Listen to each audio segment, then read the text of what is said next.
Культурное событие в жизни нашего города, на которое нам хотелось бы обратить ваше внимание. В эту субботу в Ирбитском драматическом театре первая весенняя премьера. Спектакль «Ветер в тополях».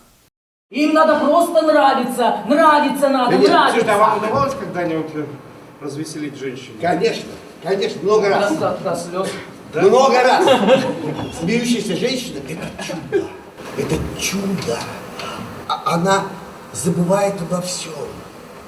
Она забывается и предлагает себя в дар. Поэтому я говорю, что рассмешить женщину так же важно, как доставить ей истинное наслаждение. А разве это возможно совместить? Конечно. Не важно, не надо женщину Рассмешите смешить, ее. не надо смешить, иначе она поймет, что вы не сможете совмещать одно с другим, и она немедленно вас покинет. Это я знаю. Нет, она рассмешить женщину покинет. так же важно, как доставить ей удовольствие, понимаете? Нет, Что нет? никогда не надо так делать, никогда она не Вы получит знаете, удовольствия. ваши теоретические рассуждения, Что? они меня удручают.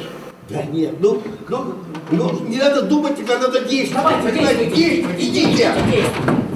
В основе постановки французская трагикомедия Жеральда Сиблейра, сам герой которой 3 ветерана Первой мировой войны. Живут в ветеранском приюте, постоянно спорят, ссорятся и шутят. О былом и несбыточном, а давно забытом и совершенно невероятном. Трогательная и милая история, которая не оставит равнодушным никого из зрителей. Поставила для ирбитской драмы этот спектакль Татьяна Захарова из Нижнего Тагила, ну а оформление спектакля выполнил Виктор Мор. Отметим, что примечательность данной премьеры еще и в том, что она дает старт целой театральной неделе в Ирбите.